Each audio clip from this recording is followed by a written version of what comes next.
Friends ma'am हजी Russia अमसुंग Ukraine के तौरिबो वार सिना मरम ओरगा ngasiso country अनिमक से अमग attack तौनबद मिय 15 लैखिद्रे हाबगी मिचम 15 लैखिद्रे हाबगी पाउसी दुम different media international media सिंग दे पंदरे को अदुना आइना वीडियो सिदा मैम दा इन शेयर तौजदिसि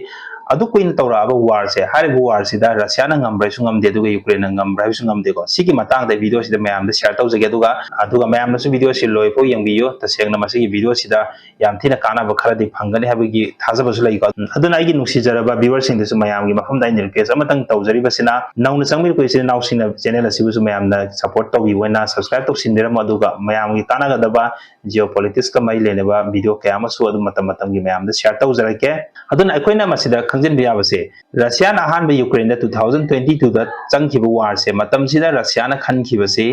यूक्रेन हाइब कंट्री से मिलिटरी दा यामना मपांगल सोन कंट्री अमने अदुगा मखोइदा टेक्नोलॉजी की ओइबे एडवांस ओइबे कयासु इक्विपमेंट लैतबना मरम ओरगा अखोइना हप्ता अमगी मनुंगदा यूक्रेन की कैपिटल से मखोइना इन्वेस्ट तौरगा लौसिनगने अदुगी मतुंगदगी यूक्रेन की सरकार से रशिया दा सरेंडर तौरकने हाइब वखल से सिगी वखन सिगा लोइनना रशिया ने यूक्रेन इन्वेस्ट तौ हौखिबनेबको अदुगा सि हौखिबसे मखोइगी थाजबदो अदुगी पूरा उल्टादा अदुगी ऑपोजिट नेबा रिजल्ट से लाखरिसिना करिगिन हरकांदा रशिया ने यूक्रेन चंख्र मखोइनी ngасai रशिया कंबूसिना खल्लुदबा पुतिन खल्लुदबा यूक्रेन की पब्लिक सिंसे यामना यूनिटी ओइरगा लेरमेबा मदुना मरम ओइरकाना ngасai की यूक्रेन द लेरबा आर्मी सिंसे मखोइसी रेजिस्टेंस यामना कनमना मरम ओइरकांदा कीप यौगदबा किलोमीटर 90 वाटलिङैदा मोइना तसेंगबदि यूक्रेन की कैपिटल से लौसिनगेन चटलिनेबा अदुबो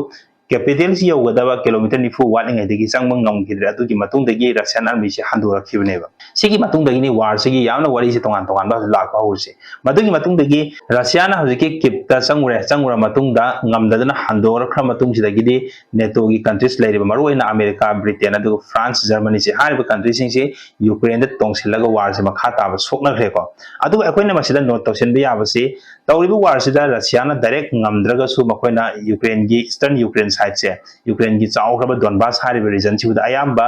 रशिया ने लौसिनख्रेबको अदु लौसिनलगसु ngसाइगी मखोइना अहानबा वार सि चंगद्रिङैदा थाउंखिबा पांदमदो अदुगी पांदमदिदो हजुफौ फंगम ngमद्रियेबा अदुनानि मस्वाइदा मयामना हाइनरिसे हारिबा वार से रशिया से लॉस ओइबगा मानैना हारिसे मरमदि मखोइना थाउंखिबा टाइमलाइन दो हारिबा अदुगी मनुंगदा मखोइना थाउंखिबा ऑब्जेक्टिव से मखोइ फंगबा ngमखिद्रे अदु हजुफौसु ngमदबिदा चटलियेबा अदु मरकसिदा हजु कमाइन तौरे नकल अनिमक्ता यूक्रेन की मिलियन मिलियन क्या सीरे अदुगा रशिया की रशियन आर्मी से मिलियन क्या सीरे मसी लोइनम हजिक मीडिया दा कैदा लोइना लैरब होनिको अदुना हजिक अखोइना मसिदा नैनबि याबसी अदु याम सुपर पावर ने हारिबा याम चाउखरबा मपांगल कनखरबा अदुगा न्यूक्लियर वेपन सु लैरिबा रशिया सिना यूक्रेन से करिसु नतेना खलंबा यूक्रेन से मखोइना हजुखो लौसिनबा ngमद्रिबसे करिगिनो हाबसे मसिगी मतंगदा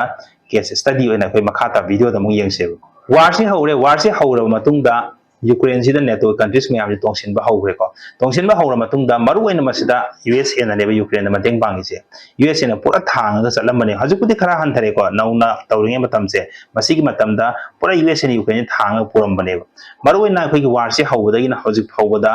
यूक्रेन दा यूएसए ना मतेंग पांगिसे 195 बिलियन डॉलर की मतेंग पांग हारिबो 195 बिलियन डॉलर से सिगी बिलियन डॉलर अदु याम चाउखरबा सेनफम से मरुओइना मोइगे मिलिटरी इक्विपमेंट हाइबदि मिलिटरी बॉम्ब टॉप ओइगेरा नत्र मिसाइल ओइगेरा एयर डिफेंस ओइगेरा फाइटर जेट ओइगेरा हारिबो मिलिटरी की मरी लेनबो पोटसिदा मखोइना थाखिबदेबा अदुगा फाइनेंशियल एड ओनसु पीखिबि यावइको यूएसए की साइड की यूक्रेन दा सिना मरम ओरकान ngसाइगी यूक्रेन नि मपांगन सोलग लेरमबसे अदुगिदो फानियाम मखोइ मपांग कंखलहन खिबा यूएसए की साइड तेगी अदुगा ख्वाइदगी ngakpa mana रशिया न खलुबसी यूक्रेन की प्रजा मखैसे मखोइ यूनिटी ओइबो वाले दुना अखोइ यूक्रेन यामना लाइन लौसिन ngमगने खलुबदो मसिगी तायोनबदा तसेंगना यूक्रेन की लेरिबा पब्लिक मखैसे मखोइ प्रजा मखैसे यामना यूनिटी ओइखेबा यूनिटी ओइरा मतुंग दमुका मखोइगी मरैबाग नुसिजबगी दमकता मखोइने रेजिस्टेंस अदुक मति कनखिबा तारे मदुना मरम ओरकांदा एवरीथिंग रशिया न तौबो खुदिमकसि माइ पालखिदबने अदुगा डोनबास रीजन द खर लौसिले मयाम ताबिरमनि कोइगी लुहान्स अमसुंग डोनेट्स ता मोइगी लौसिले को रशिया ना लौसिंखिबजे नाउने लौसिंखिबा कया अमसु हल्लगा लौसिंखिबा रशिया न लोरमबा लम खर से मखोइना हंदोखिबा मफम खरसु याउख्रेबा डोनबास के रीजन दसो अदुना हजि कुइरगा तसेना वार से कोइना रशिया ना पुरा ngमगने खलमजे हजि रशिया ना चपचाना ngमबगी फिल्म द लैते अनिमक्सि ड्रो चटपगी फिल्म द लैरेबा अदु तानि draw चटलगदि Rasiana ngasi phawada makoi mioi million kya si hankhriba adagi Ukraine manungda army million kya adagi makoi public lakh kya series se masi kana base mu laiba nateba maramdi changkhiba land chang matam da makoi na khanji wakhanda aduma phangma ngamdre madagi ona taina bada muka mioi kya ma misam yauna army kya ma si adoi tarde war si kana base amta laiteba ko aduna Russia gi side ayamba loss oi wara kadoi ne aduga masida maru aina khoi Russia na Ukraine loksin ngamdabagi atopa region amasu kaino har kanda land की ममांग लेरमदबा Ukraine लेरमदब खुचुराय मरुओइना drone technology से drone से land की ममांग लेरमदि अदुग मखोई resistance से कंदना मरम ओरकांदा मखोई drone साबगी अखोई Iran ngasi struggle तौर तौर हेन चौखलीदना अदुगी टाइपता यूक्रेन सिसु कुइरा कुइरा मखोइदा रेजिस्टेंस तौबगी वखलम लाख अदुग मखोइदा ड्रोन नत्रगा अदो अतोपा मिलिटरी इक्विपमेंट सिंग से मखोइना साबा ngambagi मपांगल मोइदा लाख खेबो यूक्रेन की साइडता मसिना मरम ओरकांदा ngसाई रशिया न तौरब थबक खुदिमक से Ukraine थप्प ngamokpane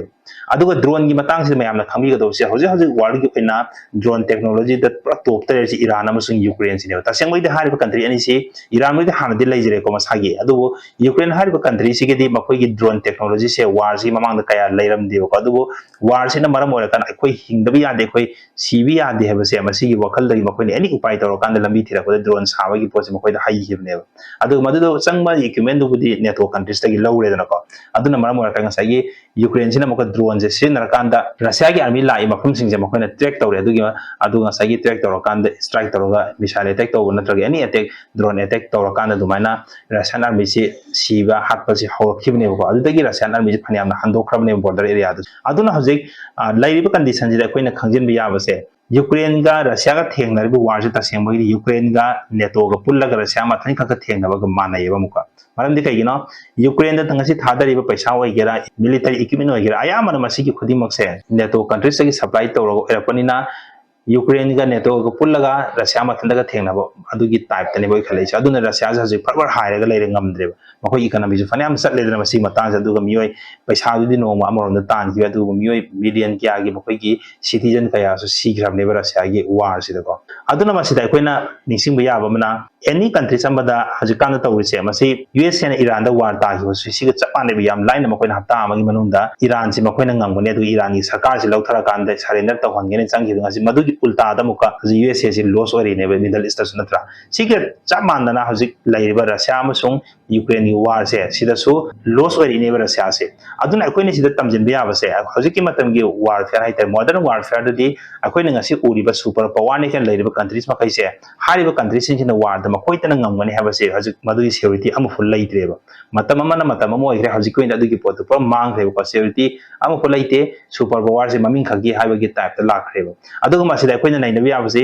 USA su makoi gi nuclear weapon lai adagi Russia su nuclear weapon lai natra aduga nuclear weapon di sinaba yabagi magi rules ma'am laigre hariba rules indo condition du madu follow tawdragadi nuclear weapon je ta country amadi use tawba yadeba अदुबो हारिबा मागी rules अमसुंग मागी condition सिंग nuclear weapon सिनाबा याबा condition दो अमफोबा apply तौबा यादिबा Russia Ukraine की वार सिदो अदुना मरम ओरकांदा Russia ना Ukraine दे nuclear weapon use तौबा ngam use तौबा सु ngam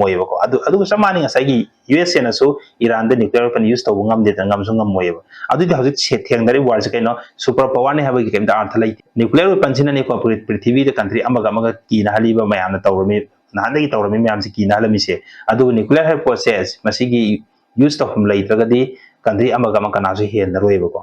अदुना अखोइना मसिदा तमसिनबि याबसि लैरिबा रशिया यूक्रेन वार अमसुंग ईरान की यूएसए का तौरि वार से तमसिनबि याबसि कइनो